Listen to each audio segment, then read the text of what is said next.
mail comes on Tuesdays and Fridays, like a pair of small, faithful heartbeats. I know because I have been listening to them for 20 years. When I was a child, the world arrived in envelopes. Birthday cards with lumpy glitter, glossy magazine pictures of places I had never seen, letters from Aunt June that smelled faintly of lavender and loneliness. After Dad left, the mailbox became a metronome of waiting. I marked the days by the way the downpour made the metal lid clang, by the way the sun made the red flag wink, like a tired, hopeful eyelid. When you wait as a child, waiting becomes a talent. I learned to make a life that fit into the quiet between the ticks of the clock on the mantel. I learned to fold my small disappointments into neat paper boats and put them back into the drawer where I kept other things that still belonged to him. A key the size of a promise, a Polaroid of his crooked grin, a single glove he had never come back for. I believed with a child's stubbornness that anything meant to return would find its way back through the slot in that mailbox. But Dad did not return. He left the way an unfinished song leaves a record player mid-skip. An abrupt silence that made the words I knew rearrange themselves into questions. He left a note on the kitchen table. It was one of those short, exact notes, 3 lines that said, in the deliberate handwriting I had seen in grocery lists and instructions on how to set the old watch. "I'll be back. Don't wait for me. Take care of her. D." My mother read it twice, then put it in the drawer beside the key. She said nothing, because she was the kind of person who thought feelings were private property, too valuable for loudness. But I remember the way her hands trembled as she slid the note into the wood. I was 9, and I thought the note's simplicity was a mercy. It was a promise, and a farewell wrapped into one small rectangle. Promises have the odd power of organizing hope. For a long time, the promise that he would be back hummed in the house like a radio on low. I would set the table for 2 sometimes, more out of habit than expectation, and place 2 cups beside the kettle. The sound of the kettle became a ritual that could not be completed. When the tea was poured, steam braided with silence, and the cups sat like waiting hands. As I grew, the promise aged in ways I could not measure. I learned the language of absence. Anniversaries where his chair remained pointed toward the window, where the glow of headlights at the end of the lane made my heart judder with a hope that always registered false. People asked me sometimes, why didn't he come back? They expected causes, addiction, fear, war, a paragraph, a sentence to pin the explanation to. But the truth of leave-taking is messy, threaded through ordinary life. He was not entirely gone one day and entirely here another. He was a slow slipping of meaning, a rearrangement of what we could fit into the house. I kept his key, even when it seemed to mock me. I kept the Polaroid. I kept the note. I kept the hope because hope, even when brittle, that can be a shape to build around. It made sense to my young heart that the key might one day turn, that the Polaroid could warm in a palm, that the note might become one more chapter in a longer story of homecoming. So I practiced patience like prayer. I made lists of things to tell him, of things I needed from him, of the small triumphs like my first job interview and my first cut tomato that didn't make me cry. I recorded them in grief-colored notebooks that smelled like dust and rain. The Tuesday mail came that afternoon, 20 years after he left. And along with the familiar bills and catalogs and a coupon for cleaning supplies that felt cruelly mundane, there it was. A heavy envelope, the kind whose corners have felt the palm of time. No return address. My name was written in a hand I had thought I would never see again. A looped, careful script that stopped me mid-breath. The postmark was smeared. The ink spread like a small bruise. I stood on the porch and held it and felt all of 20 years converge into the heat of one paper. When I opened it, rain began to fall, just a tentative drizzle at first, and then steady, as if the sky had been waiting too. Inside, folded like a bird, was another note. This time, the handwriting was the same, but smaller, like a voice attempting to be less imposing. It began, "For when you are ready." I carried that note into the house like contraband. The kettle clicked on, and the soft tick of the mantel clock began its familiar counting. My fingers hovered over the paper, as if it might bite. I read the first sentence, then the second, and then the paper dissolved into the room. Water on glass, the hum of the refrigerator, the distant sound of a train. The letter was not long. It wasn't full of the answers I had wanted most, not the why in neat alphabetical order. What it had was an admission, a few lines of memory, and the strange, trembling plea, "Please don't forget me." I sat there, breath colliding with memory, with a grief that had been steady so long it had its own weather. The letter's ink smudged under my touch.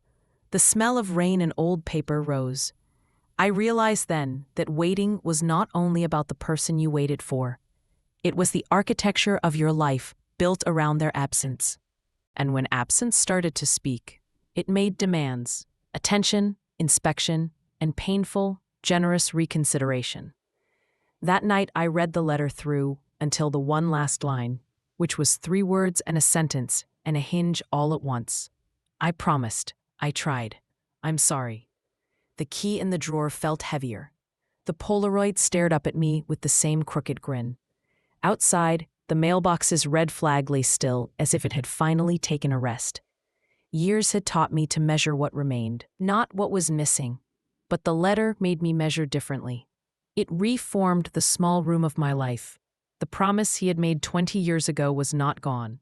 It had been suspended and delivered late, like a visit that came through the slot after the house had already rearranged itself. And with it came new questions, the kind that do not ask for reasons, but for reckoning. I listened as the rain wrote its long lines on the window, and in the spaces between those lines, I felt that something in me had shifted. Like a clock that had been wound after a long rest and now ticked with a different cadence. That night, I did not sleep. I sat at the kitchen table, the letter spread before me like a map I had to learn, and I let time and memory fold and refold, page by page. When you're a child, promises are like bridges, solid, assured, spanning quicksilver rivers of doubt. By the time I was 19, the bridge had long been built of rusting planks held together with hope. I learned to cross it step by careful step. The grammar lesson of taking care of myself without being alone. The mathematics of paying the bills with a paycheck that barely began to understand what our house needed. My mother taught me to braid my hair into something resembling order. She taught me to speak politely to strangers who asked where my father was, and how to say, "He's away," with an economy that kept the truth from collapsing under its own weight. The promise in the drawer had become a totem, a way to explain and not to explain at once. "He'll be back," my mother would whisper, when the nights were particularly long, and the sound of the wind made the house feel thinner than usual. Sometimes she would talk to me about what Dad might say when he returned, the small domestic things he could bring back that would stitch up the edges of our lives. Other times she said nothing, and the silence tasted like the inside of an unopened gift. Life insisted, however, on its tedious urgencies. There were grocery lists and last-minute repairs, an internship that smelled like coffee and fluorescent light, and the slow discovery that the world beyond our lane had a mind of its own. I fell in love once in college with a boy who loved Beethoven and could recite whole sonnets. He was gentle and sharp, and left after 2 years with a backpack and an apology that didn't do the work of staying. That too felt like another kind of leaving, a rehearsal, perhaps, for the larger absences we learned to accept. When the letter came, 2 decades later, I had accumulated the habits of a woman who had become good at small certainties. I had grown calluses in the places where hope had once burned brightest. I had learned to make a bed and keep it made. I had learned to keep the kettle within reach. Yet there I was, with the letter like an old thing newly returned. Its paper had been handled by Rhodes and months. Its edges were soft. The handwriting seemed to look at me like someone remembering me for the first time. He wrote about small things first. He wrote about the weather in towns I had never been to, about the kind of bread he missed, about a dog who liked to sit on his feet. He wrote about the day he left, not with theatrical regret, but with a practical account, the way one might dictate the sequence of steps one took in a doctor's office. He said he was scared, and that he thought he was doing the right thing at the time. He wrote that some things broke in him, and he did not know how to fix them. He confessed. He named the problem in quiet language: addiction, fear, debt, shame. He did not ask for forgiveness in the way of a demand, only in the way of someone asking to be recognized as fallible. My hands shook when I read it. The kitchen light washed the paper in a halo. Images rose like dust motes.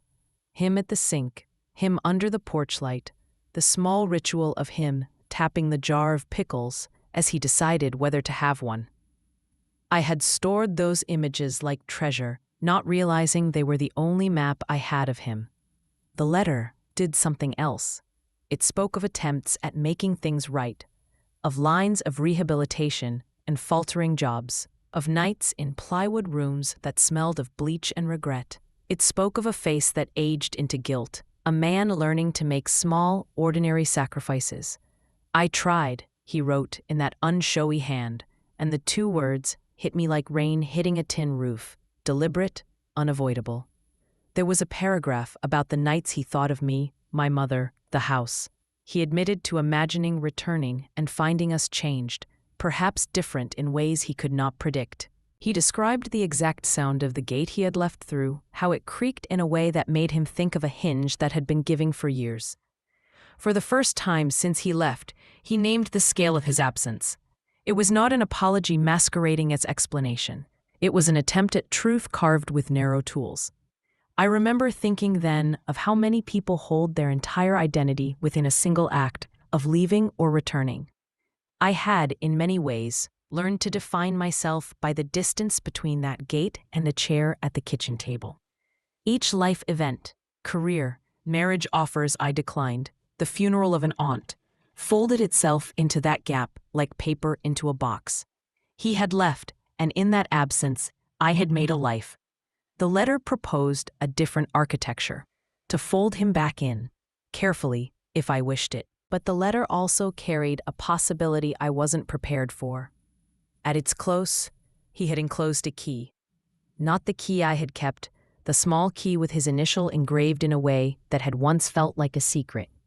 This one was new, bright, and unmarked. It lay in the envelope like a small, innocent thing that neither demanded nor assumed anything. He wrote, "For the house, if you want it." For the first time in years, the word want felt not like a scarcity, but like a breadth. What did I want? The question unlatched all sorts of doors inside me. I wanted answers. I wanted to be angry. I wanted to be free of the waiting that had aged me in 1,000 small ways. I wanted to be relieved, and weirdly, I wanted to understand the shape of his attempts, as though understanding could act like a salve. That night, I took the new key to the drawer and set it beside the old one. They looked incongruous. One had the patina of being handled in 100 small ways. The other gleamed as if it had been kept in a velvet box. I turned them over in my hand like relics. I thought about unlocking the door to the life I had made and letting him walk into the rooms I had decorated with clean, solitary intentions. I thought about whether his return would be like opening a window and letting a stranger climb in, or like someone stepping back into their own shoes. I slept fitfully. In dreams, I saw both outcomes: a man who apologized with a morning coffee, and a man who entered like a storm and left my life rearranged and raw. When dawn came, it brought with it not certainty, but a decision to feel the full weight of the promise he had made and the weight of the one he had broken. The two weights were not equal, and they did not have to be. They were simply parts of a ledger that I alone could balance. So I wrote back, my handwriting careful as a small animal, and I told him I had received the letter and the key, and that I would think about what all of that might mean. I did not write what I truly felt, rage wrapped in a child's loneliness, the tenderness that secretly still lived under the crust of my defenses, the small hope that perhaps time had not entirely eroded the man he was. Those things would have to be discovered slowly, like coins in an old purse. When I sealed the envelope, I put the key on the mantel between a faded photo and an old clock that had never kept perfect time. It was an intentional placement, a place both visible and ordinary. I wanted the key to prove it was here, but not to hurt me by being dominant. The house, like me, could choose how to receive it. Rain teaches you how to remember. It erases the things that were written lightly and etches into the ones that mattered enough to stain. After the letter, rain seemed to be everywhere. At first, it was a punctuation mark, a drizzle that cleared the air and made the world smell of wet asphalt and green things. Then it was a chorus that underscored the days, that made the photographs on my mantel look like windows into a different kind of weather. The summer, in which we packed picnic baskets and watched the clouds pass like slow ships. The winter, with the heater that clicked and popped, and a young me wrapped in my father's big jacket. I pulled the shoebox of photographs from the closet that week, as if some gravity called me to excavation. There were pictures amid the stack, with strange, almost cinematic clarity. Dad, with flour on his cheek, making pancakes the way a magician might unfurl a trick. The three of us at the lake, all smiles, a moment that had somehow survived the edits of time, but torn Polaroid where his face was half in shadows, dark like a secret. I spread them across the kitchen table and let them speak. Photographs, I realized, do not lie so much as they edit. They capture a frame and imply a movie. You look at an image of someone laughing and you feel the echo, the momentary spike of joy, and you anesthetize the complexity that must have throbbed behind the smile. In the photographs, my father seemed both the person who had walked away and the man who had stayed long enough to make pancakes, to teach me how to tie a sneaker, to lose keys in the sofa cushions. How could a man who had been kind also leave the way he did? How could the same hands that had smoothed my hair be responsible for causing that ache that shaped my adolescence? The photographs refused to give one simple answer. I ran my fingers over the image where he held a small fishing rod, and somehow made me believe fish would rise merely because he asked them to. I thought of keys again and of the new key on the mantel, and I realized symbolism had a way of becoming religion in the spaces we build around scarce things. The key had been an offering, maybe, or a test, or a prayer. I wasn't sure. There was one photograph at the bottom of the box I had never seen before. It had been tucked in like a note that didn't want to be found. It was taken at dusk in front of a run-down diner, the neon sign buzzing like a tired insect. Dad was wearing a jacket that was a little too small. His face was thinner.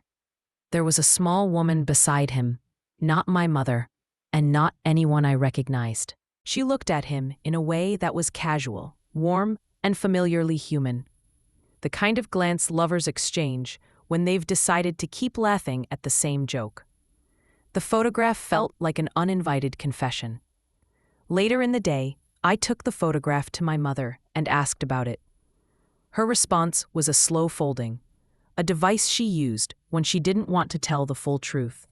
He had friends, she said simply. You know people do. Her words were not denial. They were a closing of a window that might have let in light I did not want to navigate. The rain found the gutters that night and made little rivers. I sat by the window and watched the world be washed in scales of gray. Sometimes rain has a way of making the past less sharp, smoothing its edges until you can touch it without flinching. Other times, it acts as a magnifier, making details obscene and significant. In the pool of water on the kitchen table where the letter had rested earlier, the photograph's reflection shimmered like a memory in motion. That week I drove to the city with the photograph in my pocket like contraband. I wanted to see if there were other fragments to the story my father chose not to tell in his letter.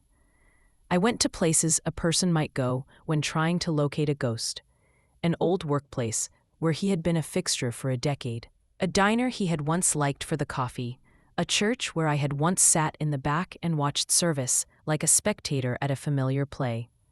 Most of those places had answers that were thin and unhelpful: managers who remembered his laugh, but not his departure, a waitress who swore he always tipped well. It was as if history, when not willing to be cruelly revealed, kept its dignity by telling only the small, polite versions of events. Yet the photograph proved to be a corner of a map. A woman at the diner, older now, with salt at her temples, saw it and paused. Her hands recognized the margins. "He was around here," she said, pointing to a street I had never known my father walked. "Used to tell stories. Real good ones, but he didn't stay. None of them did. There were a lot of reasons," she offered without being asked. "But he came back here sometimes. He liked jukeboxes. He liked to sit in the corner and watch people." Her description unsettled me because it fit with nothing and everything I thought I knew.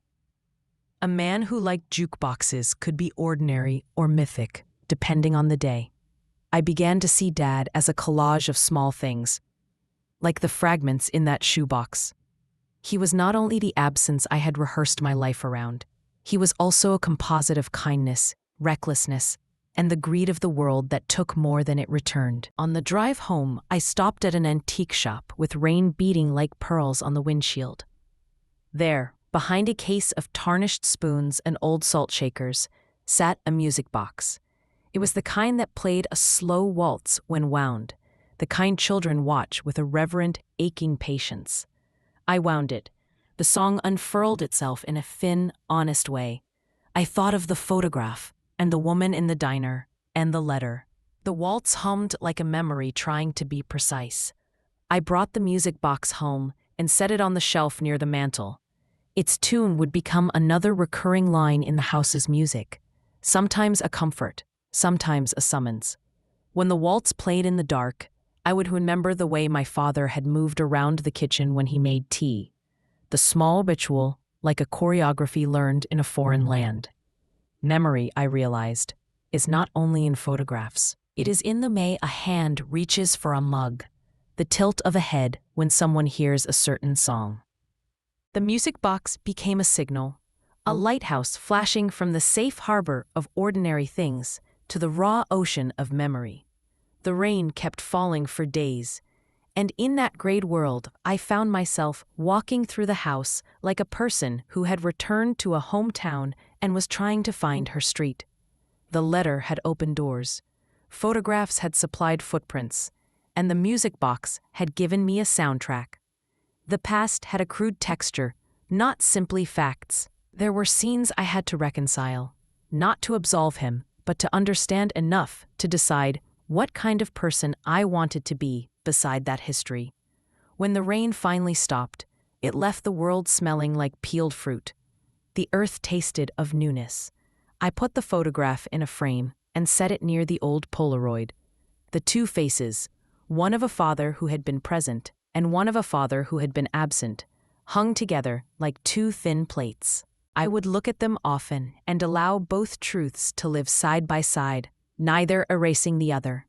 In the quiet that followed the wet, I found a small, growing willingness to meet him where he was. Now, his meeting implied that both of us could be more than the sum of our absences. For years the house hummed with the daily rituals that construct a life. The kettle's slow singing in the morning, the tick of the mantel clock, the scent of lavender on the linen as my mother ironed the sheets, with the solemnity of someone pressing out a wrinkle in the world. After the letter, the cadence of that hum changed. It became a question more than a background vibration, a persistent interrogation. Would you let him in? We had always made our home a shrine to endurance, There was a bookshelf lined with paperbacks, a kitchen where spoons clicked in rhythm, a small chair by the window where my mother did her mending. Every crease on the couch told a story of a body that had learned to settle without complaint. The house seemed, for a long while, to ward off dramatic entrances. When fathers return in movies, they bring storm and forgiveness in equal measure. Here, at 3 o'clock in the afternoon, with the sunlight slipping away, a returning father would bring the more fragile art of negotiation. I found myself becoming skillful in small defenses. I practiced saying no in the mirror, like a person rehearsing a single necessary word. I found sense in the geometry of boundaries, the mantle where the new key sat, the drawer where the old note rested, the Polaroid that had become a silent altar. The house, I realized, was a patient thing. It knew how to hold the contradictions of admitting someone back while preserving whatever hard-won dignity had been built in their absence. He wrote he would like to see me, but not at my mother's house. He suggested somewhere neutral, a park bench, a cafe with a scratched wooden table, a place where people passed, and the world continued its business of not paying too much attention. His handwriting in the letter had a tremor that might have been age or a lifelong habit. He asked for a chance to speak, to answer small questions. He didn't dictate a drama. He asked for a meeting the way someone asks for water. I told him I would come if I felt like it, and then I made plans to test the edges of my own willingness. I began by walking the dog who belonged to a neighbor, a book in my bag, and a readiness to be alone in public. I visited cafes and sat with my back to the wall so I could see the door, like a person practicing the art of survey. It felt absurd and also essential. Decisions about human reunions deserve a rehearsal in the small acts of self-protection. The day we chose a meeting place, I put on a gray coat that had pockets and a scarf that smelled faintly of lemon. The park bench was by a pond where the ducks moved with an untroubled purpose. He arrived after I had sat and unwound a certain level of quiet. He looked older than his photograph, of course. Time does things to people in ways the camera rarely admits. There were new lines at the corners of his eyes and a cautiousness in his steps, like a man who had practiced the rhythm of re-entry. I did not run to him. I did not collapse in the way the movies show. We sat like two people who had once shared a train ride and had not taken the same stop.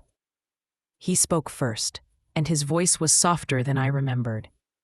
He apologized without fanfare. He did not lay blame or expect forgiveness as a currency. He asked about my life with a curiosity that felt sincere. He said he had wanted to be the kind of father who was steady, and that he would accept whatever judgment I had. He did not ask to be let in so he could live in our home again. He asked to be allowed to be in my life in some small, redefined way. I listened. Listening is a muscle you build through hardships. I had been practicing for 20 years. I asked the questions I had rehearsed. Why did you leave? Where did you go? Who else knew? He answered with a careful honesty that matched the letter. Addiction had been a chisel that slowly carved him into fragments. Fear had been a curtain he thought he needed to step behind. He spoke of nights he had walked the perimeters of towns, looking for the courage to return. He did not romanticize his absence. He said it plainly, as if he knew he had no right to gloss. When I spoke, I did so with the measured candor that had become my language. I told him about the ways his leaving had hollowed things out. Birthdays observed quietly, the rituals that had to be invented to fill the empty space. I told him the truth about my anger, how it had nested in my ribs and become a part of the furniture. When I mentioned the photograph, his face lost some of its guardedness. He acknowledged the woman, with a clarity that relieved the small knot I had kept twisting. He said he had been looking for solace in all the wrong places, that love could be disguised as something less noble, and that sometimes human beings mistake flight for freedom. There were moments during that first meeting when I wanted to be cruel, to punish him for the years he had not been present. Instead, I tested him with quiet things. I asked whether he had been to any programs that helped him with his addictions. He produced a small, folded list with dates and addresses, as if he had anticipated the question. The evidence of effort matters as much as the apology, I thought. He had been to meetings. He had worked odd jobs that paid in cash. He mentioned names of counselors I recognized from clinics in town. It was not pure redemption. It was the staccato of someone who had attempted a climb and fallen many times, but kept trying. We spoke for hours, and the sun moved like a slow hand across the park.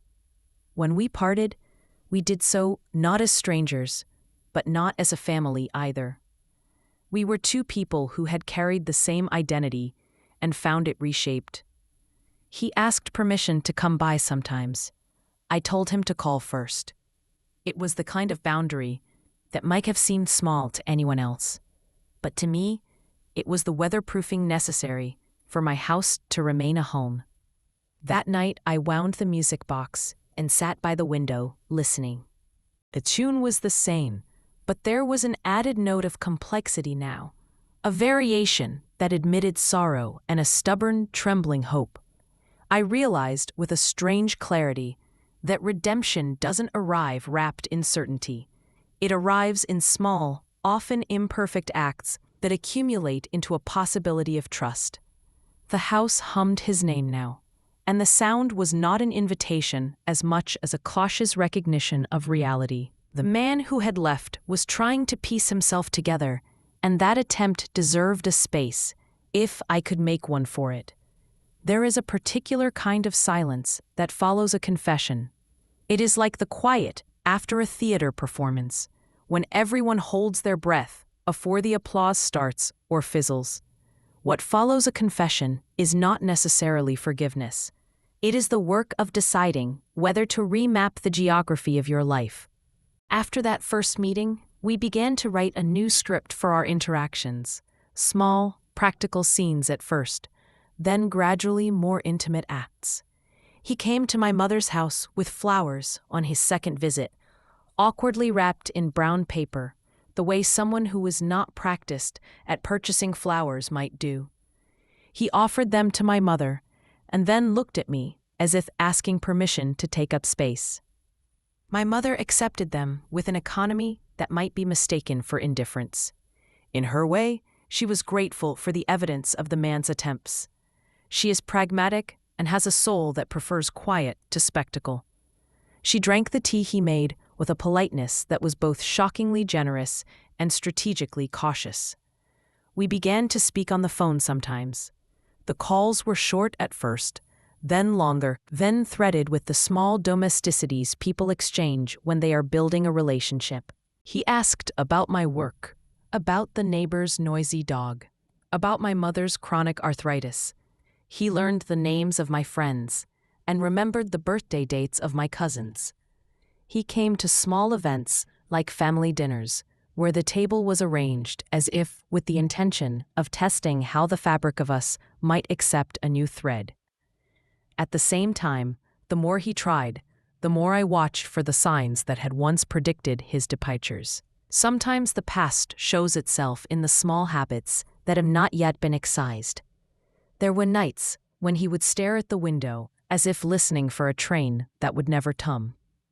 There were pauses when his hand would twitch toward his pocket, as if expecting the ache of missing.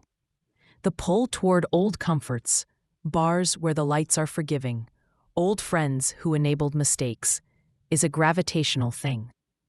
I was learning to be alert without policing, aware of his history with a kind of watchfulness that was not cruelty, but self-preservation. There were setbacks, as expected. A returned text asking for cash, explained later as a debt from an employer who hadn't paid, made me clench my teeth. He told me about the situation and produced receipts. He promised restitution. When you have been left, you learn that gestures can be both sincere and naive. There were also beautiful small successes, a weekend where he painted my mother's fence, where his hands moved with a practical grace that suggested stewardship. The fence looked like a small triumph. It was a tidy thing, but it mattered because it was visible evidence of repair. I began to notice that forgiveness is often less a single, grand act than a series of choices. To listen when the voice asks for another chance, to say no when boundaries must be enforced, to accept apologies with a tempered heart. Each decision stacked into something coherent. We also spoke about shame in a way I had never thought to frame. He spoke frankly about how Shane had built walls inside him, and how leaving had been, in some obscure corner of his mind, a misguided attempt at protecting us from his less-than-self.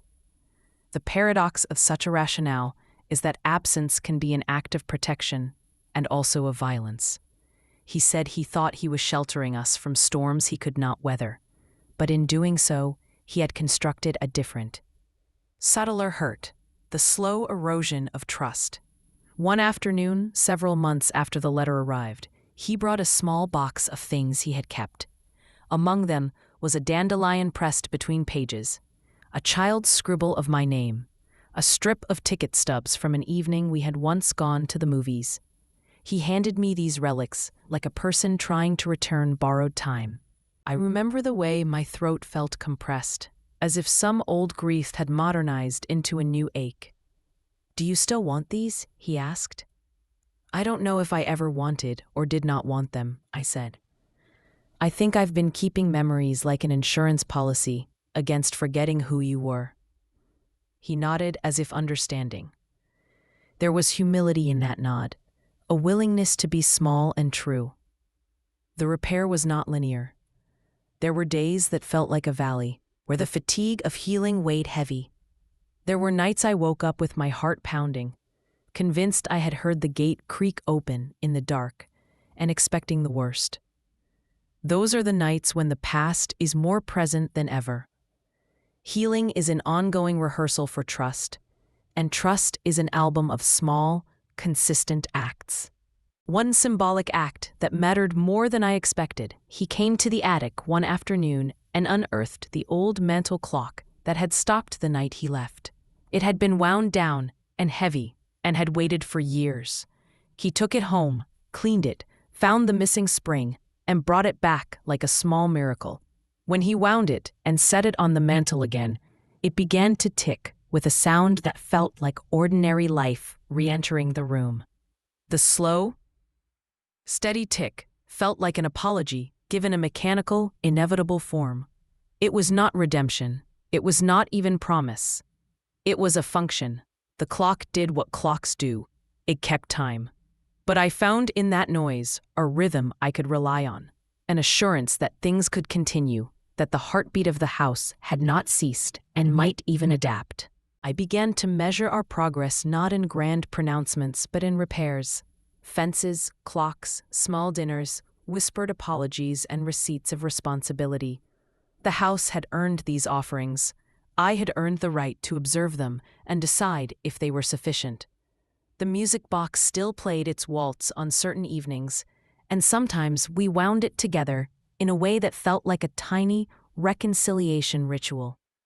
Little by little, the idea of home became less like a fortress and more like a room where a difficult conversation could be repeated until its edges softened. The months that followed folded into themselves with an almost domestic ordinariness.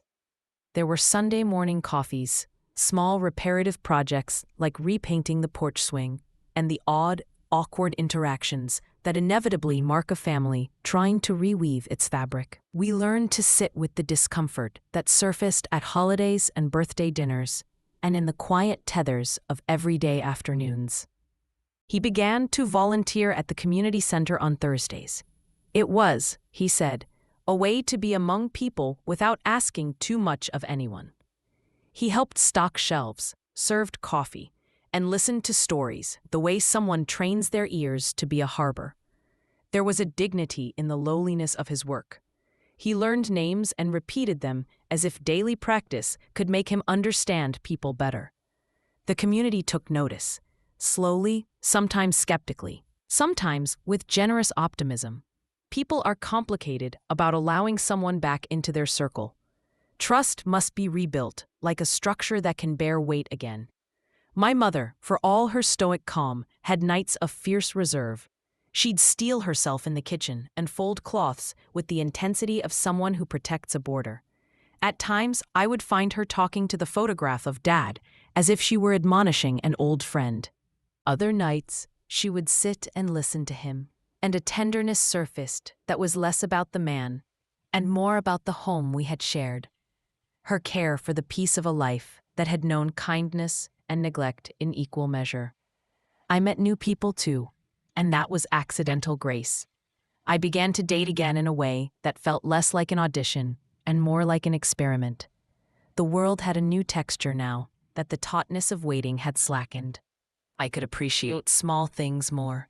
The way the light played on cobblestones, the way strangers held doors without expectation. My life had returned to a rhythm in which absence was no longer a metronome. Sometimes my father would be around, sometimes he wouldn't. Sometimes I would speak of him to friends, and their reactions would be maps that led me toward new ways of seeing. We traveled one summer to places I had imagined only in photographs. Dad came with us. He sat on the back porch of the small rental with a book and sometimes with a cigar we couldn't afford, but bought for the novelty of doing a reckless, domestic thing together. The freedom of a splurge that didn't break anything. He learned to be casual with affection, after a way I had thought impossible. He would occasionally hold my hand not in the old paternal way, but in the hesitance of a friend finding the contour of a new invitation. My mother called these moments small mercies, and would say them aloud like prayers before people took their first bites of dinner. There were also quiet disappointments. A job that he loved for a while folded into nowhere when the company downsized. The following months were raw. He called it another lesson. I called it another reality. We would stitch ourselves together regardless. Grief seemed to have become less of a jagged wound and more of a companion that came for tea now and again, sitting politely until it had to leave. One thing that anchored us was the ritual of the letter. Sometimes he'd ask about the words he had written 2 decades ago. "Do you remember what you felt when you first read that?" he'd ask. I would tell him, a hurricane of relief for the small mercy that someone had thought to acknowledge the past, and also a flinch of anger that the admission had arrived late. He would nod and say, I know it is late." We both knew that time does not apologize adequately. Then, in a way that felt both ordinary and epical, my mother fell ill. It was a slow decline that began with misread lab results and ended in layered procedures that made the house feel like a hospital at the edges. Watching her change was a new kind of grief, not the one I had practiced with my father's absence, but the quiet distress of the person who has been the lamp in your house and whose light flickers. Dad was there. He drove her to appointments, held her hand in waiting rooms, and learned how to make her tea in the precise way that soothed her stomach. Sometimes I would catch him sitting in the doorway, watching her sleep, a look on his face that suggested a memory of every small kindness she had given him when he was a young man with a messy life. The roles of caretaker shifted and made space. It was an irony that would have been cruel to both of them if not for the humility that softened what could have been bitterness. The years slid, in this way, into a companionship that had both depth and fragility. We were careful with each other, like people who had learned to handle china. When my mother finally passed, it was not dramatic. She left in her sleep, and the world proceeded in a gentler key than catastrophe. In the days afterward, I watched my father and knew the true measure of what redemption often looks like. Not grand gestures, but the ordinary continuing acts of presence. We stood at her graveside together. He touched my shoulder in a way that was small but utterly honest.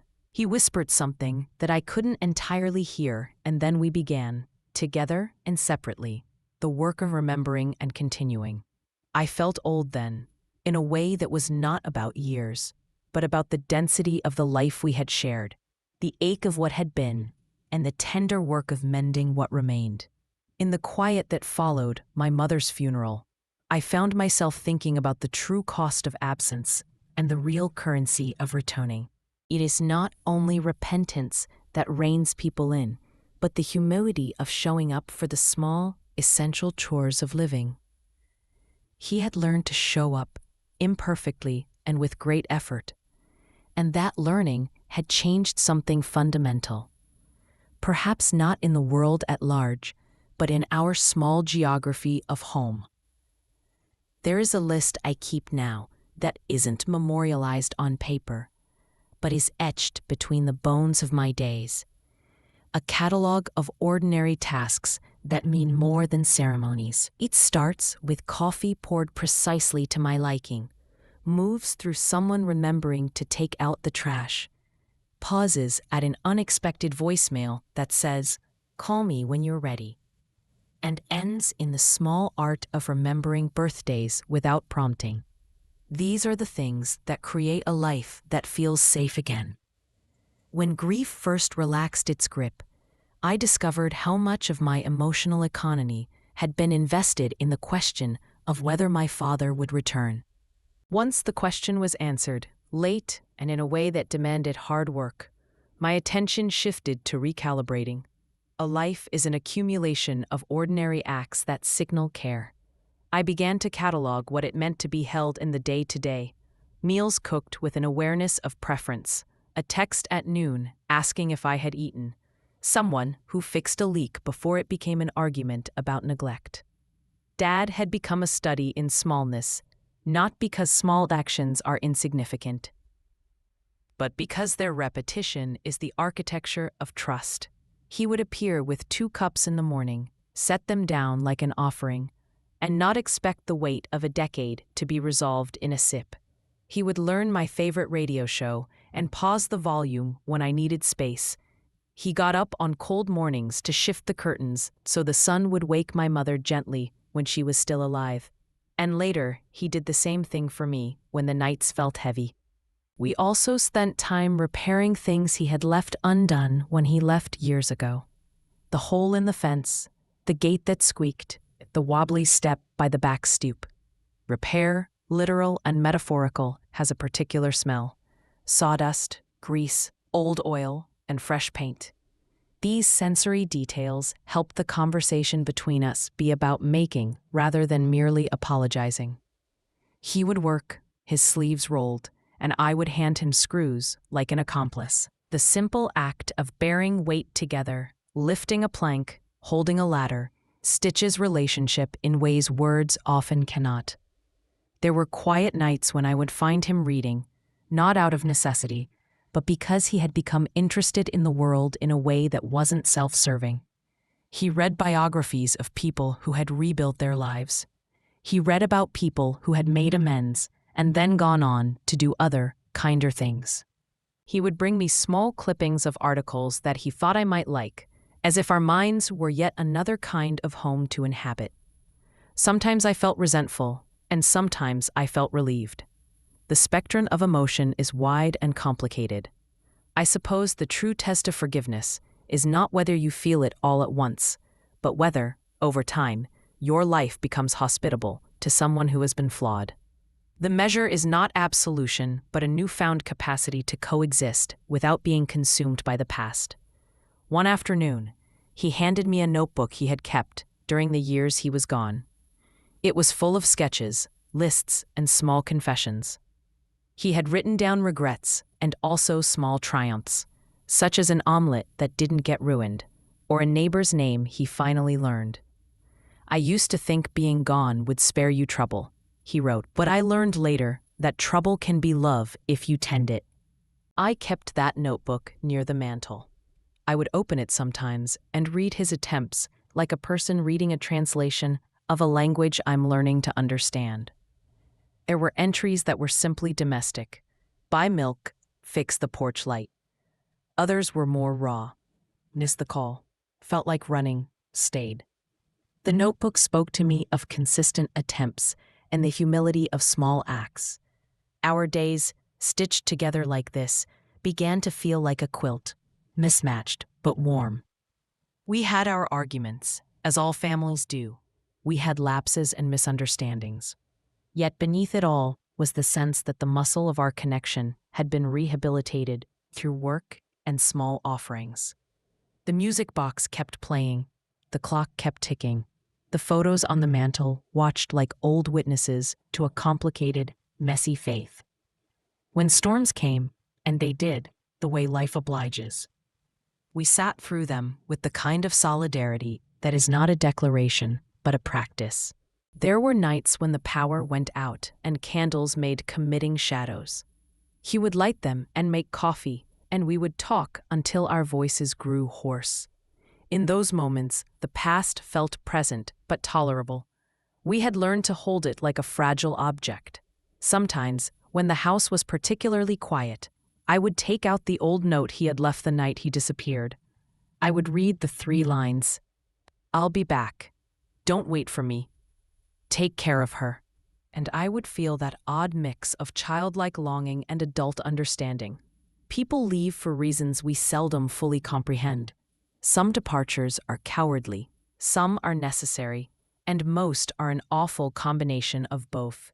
The fact that he had come back and the fact that he had tried to repair what could be repaired did not erase the damage, but it made the living with those wounds possible. 20 years had folded themselves into a narrative that began with absence and ended, not in a neat bow, but in a loose, honest knot. The letter that arrived 2 decades after he left had not been the kind of miracle we script for ourselves as children. It did not tidy everything. It did not offer a list of reasons that rendered every hurt explainable.